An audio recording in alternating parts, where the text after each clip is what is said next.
for joining us today. I want to give you sort of an overview just at the outset of who I am and who my co-presenter here today, Jeff Bernstein, who he is, and the kind of background that we have. I'll start with me and I'll let Jeff kind of introduce himself. I've been in learning development for close to 20 years now, and throughout that time I've focused on both business development as well as product development and product managership across a lot of different elements that touch learning management. Over the last couple of years, actually last couple of 2.5 years, I've focused solely on security and compliance. In that role, I've developed a pretty deep knowledge and understanding of InfoSec, and in fact, I've worked to help develop solutions that help organizations, instill that security culture within their organization. Specifically, I'm the product manager for a tool called Phishing, and that is our phishing simulation tool, which is dynamically integrated with our learning portal, the GLS On Demand learning portal. And that system has really helped to, again, enforce the awareness level of our clients and their end users through a variety of testing, which we'll get into as we move forward. That's all from me for right now, but let me turn it over to Jeff Bernstein, my colleague here today. Jeff? Good afternoon, everyone. Good afternoon, everyone. My name is Jeff Bernstein. I'm the Managing Director of T&M Protection Resources. T&M is a New York City-based global provider of security consulting solutions that are focused on the protection of people, property, and information. In my role with T&M, I oversee our cybersecurity advisory group, where we help clients to improve their overall cybersecurity postures. We do this primarily through the delivery of tactical and strategic information security assurance, response, compliance, and training programs. I've closely been aligned with GLS for over 7 years, and our firm has been partnered with GLS for nearly 4 years. Very proud to call them my go-to partner for online security education. During my career, I've been exposed to nearly 20 years of cyber attack activity, along with the post-breach investigative work that comes along with it. I can confidently say, just through my experience, that I've consistently seen that the vast majority of cyber compromises are the direct result of some kind of human error. And so that's why we're here today. We want to talk about education because, in my opinion, education is the best mitigating control to deal with the problem. Thanks, Jeff. Appreciate that. So before we kind of step into it, I want to give a little bit of an agenda of what to expect throughout our time here together today. First, I want to introduce you a little bit for those of you who are unfamiliar with global learning systems. Give you kind of an overview of what it is we do and what our background and experience is. Secondly, I want to kind of unpack a little bit the state of what I'm calling the state of the fish, which is kind of a look into some numbers and statistics that I personally find eye-opening. Because I'm a numbers and stats guy, but it really hits home and drives home the impact of these kind of cyber criminal activity that we're seeing. Next, we want to kind of break down, and Jeff is going to help us kind of break down a social engineering case history. So he's going to take an example of something that is common. The use of various social networks to mine and to use to leverage the information in the form of an attack. So he'll kind of cover that. I'm going to give you an overview of Phishing and the GLS anti-phishing solution. So we'll kind of step through our platform at a high level, and then we'll wrap with some questions and answers. So a little bit about GLS for those of you who may be less familiar with us. First and foremost, we distinguish ourselves as a learning and development company. We are a learning company. We have 16 years specifically in InfoSec. So that's developing both custom learning programs for some of the clients that you see over here on the lower right-hand side of this slide. And we also have a very robust and growing stable of courseware. And that courseware really bridges sort of the continuum of core courses that are somewhere in the range of 20 to 30 minutes, very high-level overview of all things info security. And then we step down to smaller chunks. We kind of break things up into smaller chunks to drive that continuous awareness and that continuous education. So smaller chunks, by that I mean where the core courses are very broad in nature in what they cover. The best practice modules specifically are targeted. They're shorter time. They're 5 to 10 minutes. They're highly engaging. They're meant to really drill down on a specific element like phishing awareness, like working safely from home, like securing your mobile devices and things of that nature.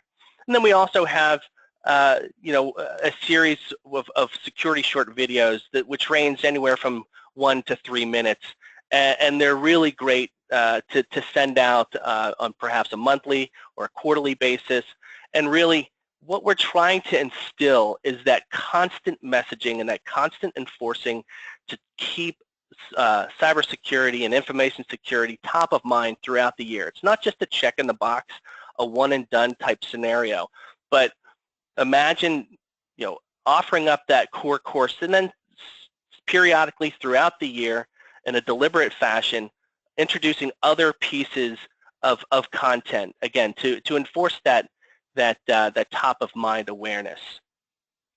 Top all that off with a robust cloud-based learning management system that we really like to call a security portal, because it goes beyond just a standard learning management system, and it offers up an ability to also add your own content, sort of a learning content management system, if you will. And that includes a course builder. That includes the ability to add articles and linked policies, which you can then assign to folks and track consumption of that content as well. So there's a lot that we offer in terms of our learning management solution. We also offer our content in a SCORM compatibility fashion. So if you already have your learning management system sorted out and you just need world-class content, we have the ability to provide that all of our content in a SCORM compatible manner. Our content can go down to the tablet, so we are where you can utilize our content in a variety of platforms, from desktop to laptop to your handheld devices. So now that you know a little bit about global learning systems and kind of where we focus, let's focus on kind of why we're here today. I want to talk about the state of the phish, what we're calling it. So by percentages, some of these statistics again I find pretty alarming and really kind of hit home. You talk about, as a solution provider, I'm focused on security awareness as sort of my job and what I do for a living. And so I'm in tune with a lot of different blogs, a lot of different thought leaders like Jeff. But even for the untrained eye, and even for folks who are just kind of casual observers, you think about the Google Docs phishing event that just occurred, the WannaCry ransomware attack that just happened. It's kind of putting what I do for a living on the front page of the paper and as the lead story on the evening news. There's no lack, in other words, of examples of really bad stuff that's happening, and those are just the sort of the high-profile examples. Phishing occurs every day on a personal level, whether you're a mom-and-pop shop, a local organization, or a multinational conglomerate, you are a target for this type of activity. And the results can often be debilitating and very disruptive on not only your exposed information, but also your brand and also your bottom line to a very large degree. So over the next couple of slides, I want to kind of cover some of those eye-opening statistics. First thing is, and you've seen this probably in your own research, but 90% roughly of all breaches occur as a result, or they start with a phishing email. A recent study by Ponemon showed that 97% of people around the world can't identify a sophisticated phishing email. It's no longer the African prince that needs help cashing a check, but the cyber criminals are getting very entrepreneurial, and again, they're leveraging the information that they're finding in social media, and they're finding more and new and better sophisticated ways to phish your folks. And that statistic alone, 97% of people, if I showed you a perfectly crafted phishing email, would you be able to tell? Well, statistics say that 97% of you would not. According to Verizon, and I highly recommend searching for this report, the 2017 Data Breach Investigative Report. Every year, Verizon puts out this DBIR report, and in the last one, they analyzed over 8 million results of, quote, sanctioned phishing tests. That's a euphemism for people like you using services like PhishTrain to test their awareness level amongst their employees on phishing. So they looked at 8 million results of these phishing simulations, and what they found was pretty alarming. 30% of those simulated phishing emails were opened up by the target. So they had a click-through rate. If we talked in terms of a click-through rate, that's 30% of people opening up that email. And 12% went on to then click on either the malicious attachment or a link. But both of those statistics, 30%, 12%, they don't seem very high maybe, but it's a growing problem. So 30% in 2015 was 23% in 2014. So the problem is not getting better, it's getting worse. And the payoff is getting much higher, and you'll see that in the next screen. In terms of then reporting that they fell victim to a phishing attack, only 3% of those phished actually went on to report that to management. So you have a lot of stuff that's happening in the background that you don't even know is happening. People open up an email, they click on a link, they find out that they've been phished, and then they just kind of shut it down, and they hope it goes away. Only 3% of the time are they escalating that to the proper people within your organization. And after a company is breached, 60% of its customers are going to think about moving, and actually 30% of them do. So even if they leave for just a little while, even if they leave for just a business quarter, let's hope it's not the fourth quarter where most of our companies, most of our clients do a large percentage of their business. That can have a really bad impact on your bottom line. 33% of consumers say that they would stop dealing with a business following a data breach, even if they themselves don't suffer a material loss. So when you think about Target, what happened with Target, when you think about what happened with Home Depot, when you think about what happened with a lot of other large retail establishments, you think about what were your thoughts? What was your thought process? I know personally I was affected because I had to get my credit card changed twice because of both of those. I got hit on both occasions, lucky me. And I really didn't want to go shopping at Target or Home Depot for a while now, since I've gone back, and but still, for that period of time, it was like 6 months that I did not shop at either of those establishments because of what happened. So let's talk about some numbers. each lost or stolen record containing sensitive or confidential information can cost a company as much as $154. Now, again, Target, Home Depot, other establishments, they don't lose 10 or 100 records. They lose 10,000 records or 100,000 records or 1,000,000 records. So multiply that $154 by those amounts, pretty soon you're talking about some real big dollars.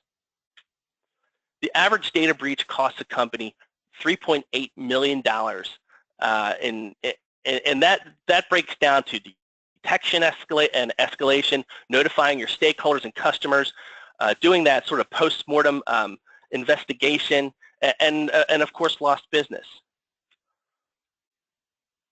Across 2014 and 2015, the FBI states that U.S. companies alone lost over $2 billion. And by 2019, the total cost of cybercrime across the world is expected to rise to a staggering $2.1 trillion.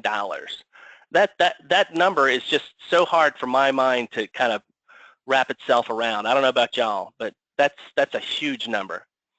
So again, we looked at some percentages, we looked at some numbers. Now let's look at a case that Jeff Bernstein is going to present to talk to us about a common tactic that we see regularly. Jeff? That's a great overview, Keith, and very compelling data points. You know, before I talk about the fish, I just want to add one point to this. To me, the most interesting thing about cybersecurity stats are that they're typically based on victims that come forward and admit that they're victims. So these stats are very high, but just remember, most of them only include those that have admitted to falling victim. The stats are likely much, much higher. So let's take a look at an example of a phish. This example is a phish which leverages the social media site LinkedIn. I'm sure many of us have seen these type of exploits. This is just one of a long list of many. The phish is sent to an unsuspecting end user from a source appearing to be LinkedIn. The email message looks legit. It even has a LinkedIn logo on it. The message informs the end user that they've been granted new services for free from LinkedIn. All they have to do is click on the big yellow confirm your email address link, which is highlighted in the center. Once the user clicks on the confirmation button, they are taken to a web page where they are prompted to enter the username and password. Once the end user does as directed, they're compromised. I want to talk about the characteristics of a phish. They usually appear to come from a trusted source. They often utilize suspicious URLs. They typically include some urgent call to action. They'll tell you to click on a link or open an attachment.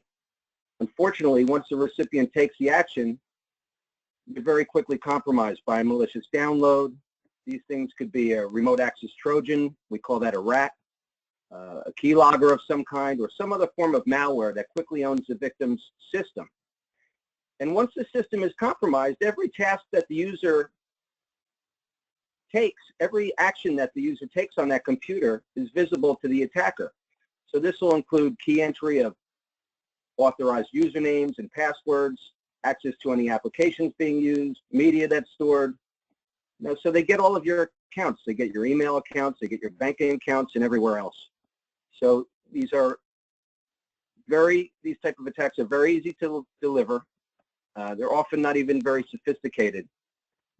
But if even one person in the organization is compromised, you can see very clearly how quickly the whole organization can be compromised. And for the consumers out there, it's not just you and your information, it's also your trusted networks that become exposed.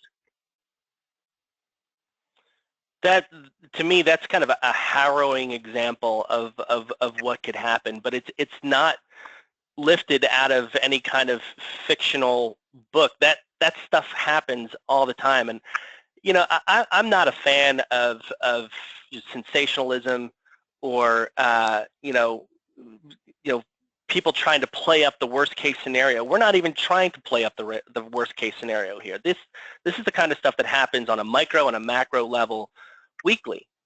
Pick up the paper, look at stories online. There's, again, as I mentioned up at the top, there's no lack for this type of information.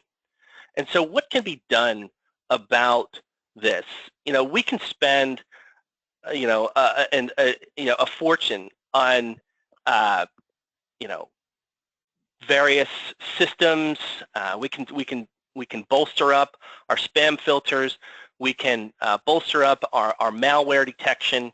We can spend a lot of money in disaster recovery planning and backups upon backups upon backups. But the long and the short of it is, it still comes down to the safety and security of your data, whether you're an individual, a locally owned mom and pop company, or a multinational conglomerate. It's still going to come down to people making the right decisions, not making the wrong decisions, and being educated to be able to tell the difference between the two.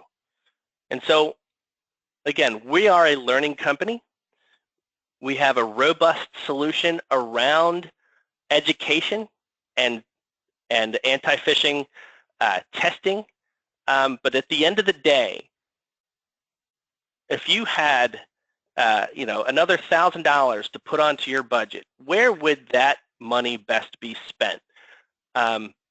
Sure, you could spend some, again, malware detection, spam filtering, bolstering up your technical defenses. But by and large, I would say that a good chunk of that should be spent in education. And so for that, I want to give you sort of a demo, a very high-level overview of the GLS On Demand and PhishTrain solution. So I'm going to switch over. And so this is the home page of what we call On Demand. Each one of our clients has their own branded portal with their own coloring and their own logos up at the top here. I'm logged in as an administrator, so I have this administrator level view.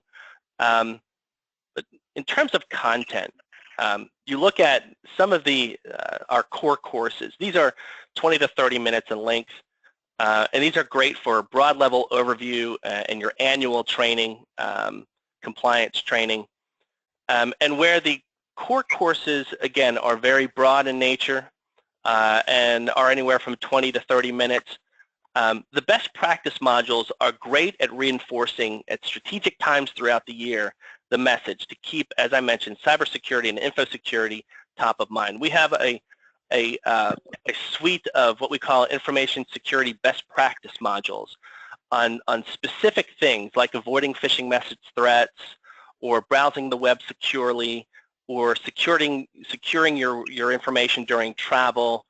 These are highly interactive, scenario-driven, 5 to 8 minutes in length, and we force the user to master the subject material as they progress through the course. So there is no option to fail this type of course. You must answer the questions and successfully navigate these scenarios in order to complete the course. As I mentioned, the video, the security short videos on a number of topics. Again, these are anywhere from 1 to 3 minutes in length, and they cover very topical issues like your individual responsibility of your end users, insider threats, smishing, that's phishing via SMS text message, talking about social media posts and what to put in those posts and what not to include in those posts, ransomware, very topical for these last couple of weeks, isn't it?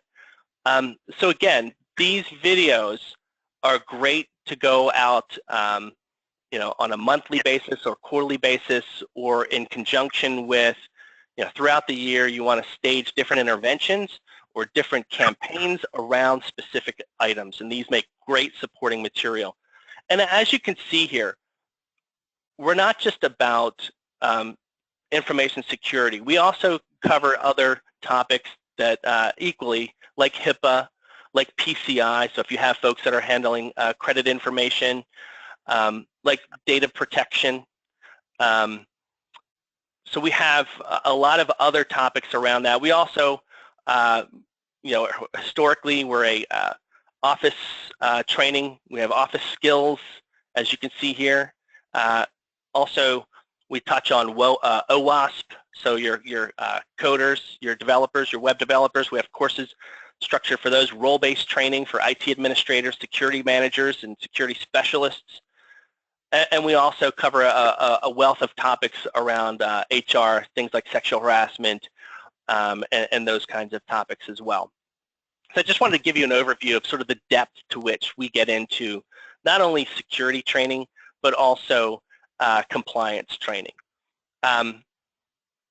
So just a little bit about our portal. Again, I'm logged in as an administrator. This is a full-blown learning management system, so you have the appropriate dashboarding for a quick view of compliance, who's taken your courses, who has started, who has not completed, who has completed. All of this is very easy to access just through a simple drop-down. We do integrate with Active Directory, so if you're looking at getting your users into our platform, we can easily integrate with ADFS, for instance, if you're using federated services. You have the ability to create different groups of content for different purposes, so by job title, job skill, area of responsibility, craft specific training plans for different groups. We have a full suite of reporting capabilities, from just an easy to access course report on down to a scheduled report that can go out to multiple stakeholders at whatever interval you may need them. We also have the ability to notify your end users if they are yet to take training that they've been assigned. So on a periodic basis, that routine can run and send notification out to those who still need to complete training. And as I mentioned, our phishing portal is accessible right through On Demand. So here in Add New, if I go to Add New Phish, it brings up our phishing portal we call PhishTrain. Here on the overview screen, we give you a lot of different sort of aggregate data. This is data across all of the phishing campaigns that you've executed so far. So far you've sent out 157 campaigns to 123 unique individuals. Across those campaigns, there were 161 instances where a user clicked on a link within an email. And we also support sort of a two-stage phishing approach where the email looks like it's coming from, let's say, FedEx or LinkedIn or MasterCard or Amazon, and it's telling you that you need to address something on one of those sites. So click here to log into the site. And so in those instances where we were simulating what we call a credential grab, there were 39 instances where users actually submitted their credentials. Now, we don't take that data. It doesn't go anywhere in our database. You're typing those, your end users are typing that information into dummy boxes on what we call a landing page. So rest assured, we're not taking that data, using it for any purpose. Below those tiles, we give you a number of wheel charts that talk about 43.9%, almost 40% of users clicked on the link within an email. Almost 11% of users submitted credentials when requested. We also keep track of whether or not the user was on their mobile device or their desktop when they were checking their email and they clicked on that link. Directly below that, we give a recent campaign history. So across the last 4 campaigns, you can kind of see stacked bar charts on number of users phished, number of clicks, or if there were any user credentials submitted. And then finally on this screen, we do give you a view of the operating system on your end users' computers. So if they're on a Mac, or if they're on an iOS device, or if they're on Windows or a Chromebook, all of those operating systems will populate this wheel chart. As well, the browser breakdown will show you what browsers your folks are using. So whether they're on Chrome, Internet Explorer, Safari, Safari Mobile. So all of those browsers will populate these wheel charts. Now these last two in particular, there's a phenomenon known as shadow IT. And what I mean by that is, an organization will oftentimes lock their folks down from being able to install non-standard stuff on their computers. So, they'll say, we're a Windows shop, we use Internet Explorer. And so these last two charts will give you a view into that, whether or not, if that's your situation, whether or not people are maintaining that standard. So there's value in those two last statistics. We do have a template library for not only emails, but also landing pages. So landing pages is, within the context of that email, there's a link. There's an embedded link. It'll say, click here to blah, blah, blah. And when they click here, where do they end up? They end up on what we call a landing page. So some of these templates are branded with names that should look familiar, like LinkedIn, like Office 365, iTunes, etc. And other templates are not branded, and they're meant to look more like internal communication, so that you can send something that looks like it's coming from HR, or something that's coming from perhaps your social media team.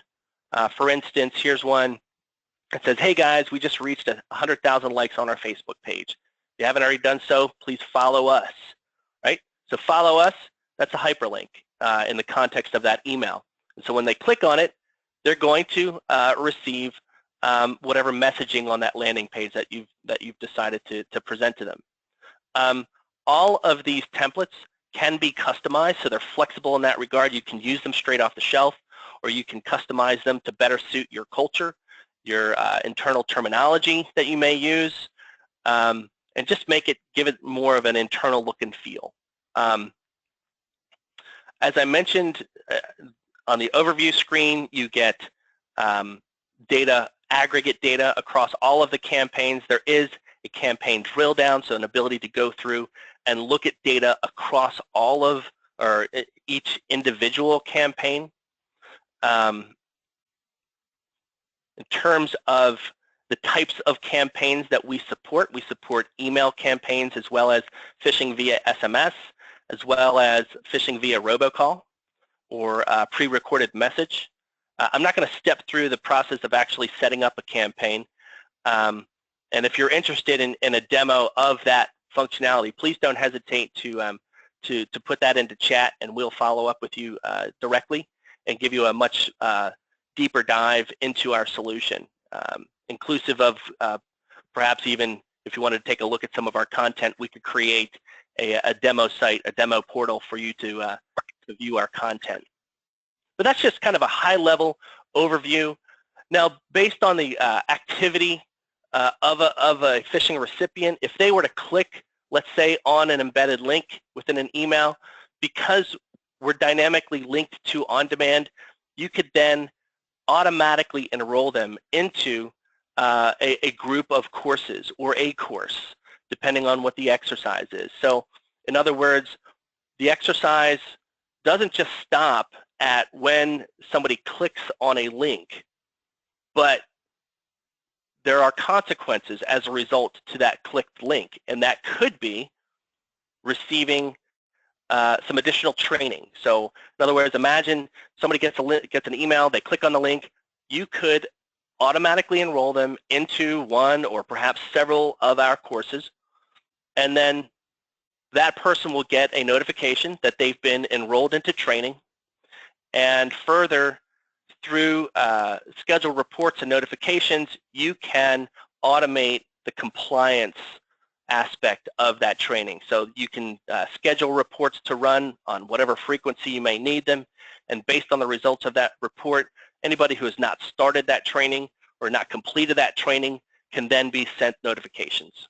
Again, that's a very high-level overview that I wanted to kind of give you of our solution, and we're happy to schedule a time to go through this at greater depth and talk more about your specific needs, should you have interest in that. So going back into our slide deck, which we'll make available, we'll happily make this available to you.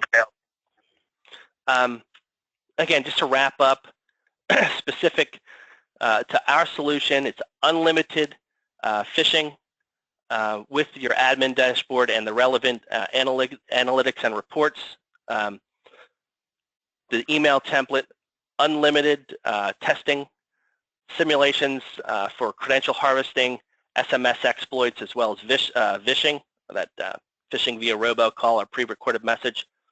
Customizable landing page, so really that landing page, when somebody clicks on a link, you could have it really tailor that message specifically to your audience. You could utilize some of our off-the-shelf landing pages or craft your own messaging.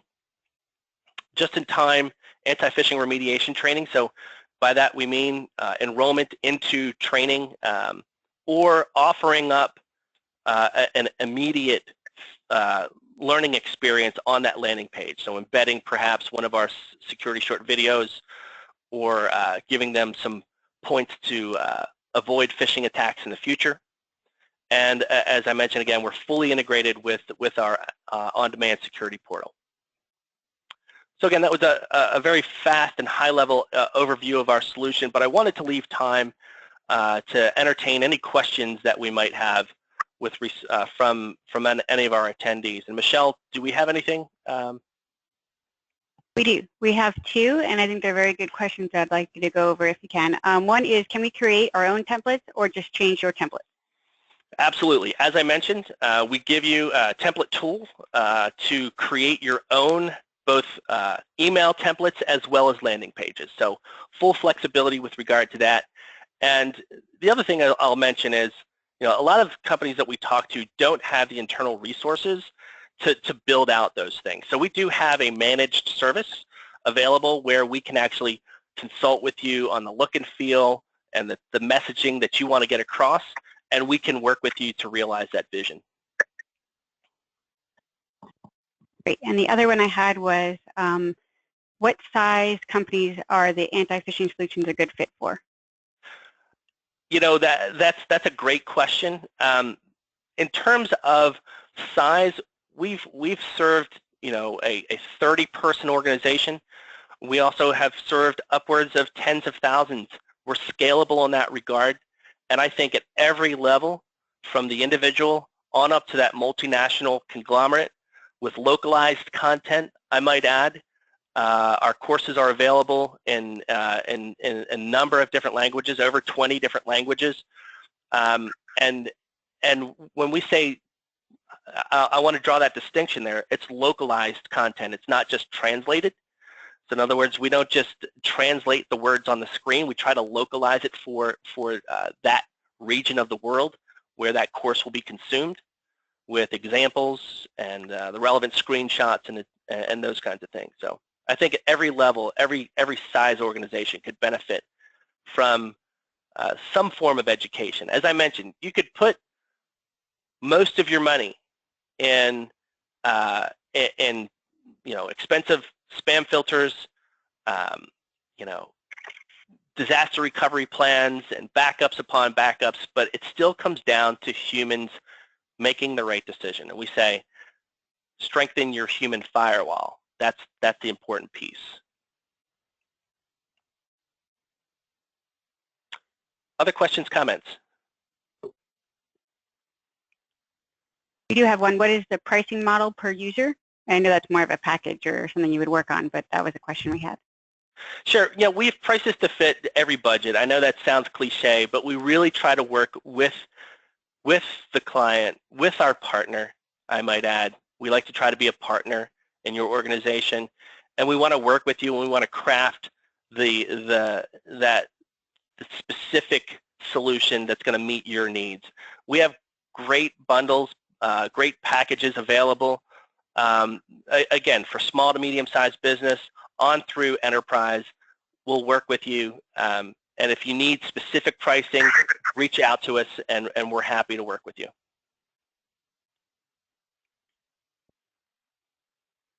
Other questions or comments?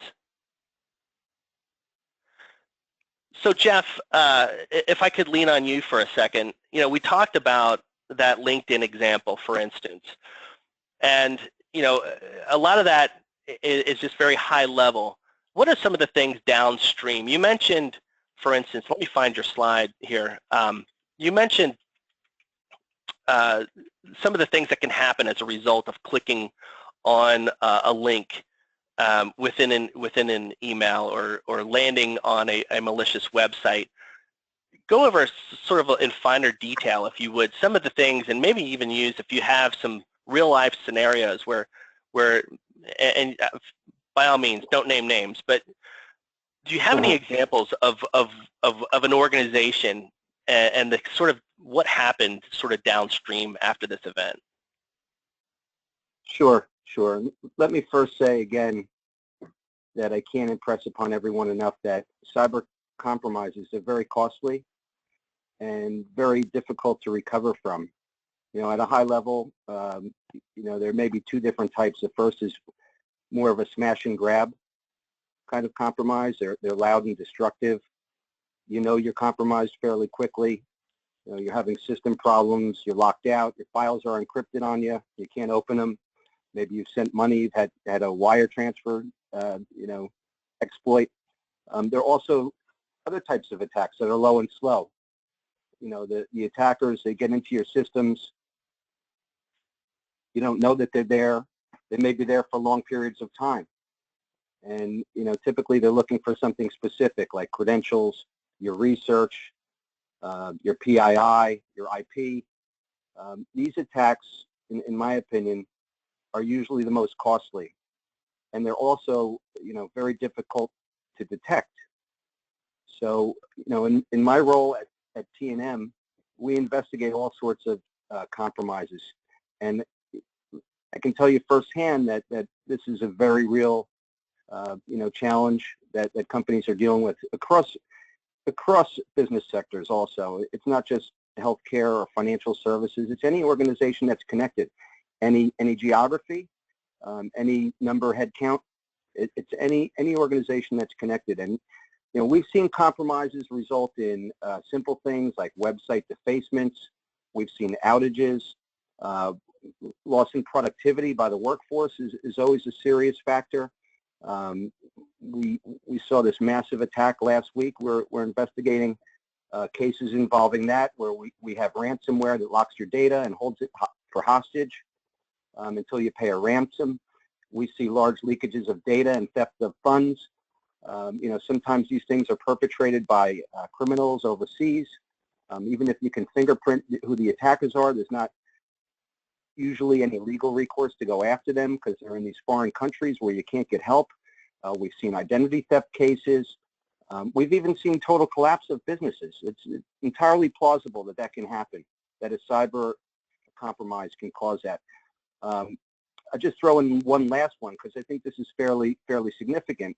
The regulatory environment right now is fairly heavy. And so we're also seeing fines now by the regulatory authorities and others, including the state attorney generals. So these are very serious, challenges facing the businesses. And I'll say again, and I'll scream it at the top of my lungs, the best mitigating control to deal with the problem is education. Education with a testing component works. We have customers that they've gotten it down to zero. When their customers receive something with an attachment, when their employees receive something with an attachment or a link in their email, they're immediately skeptical. And that's what the Global Learning Platform, the Global Learning Systems platform does.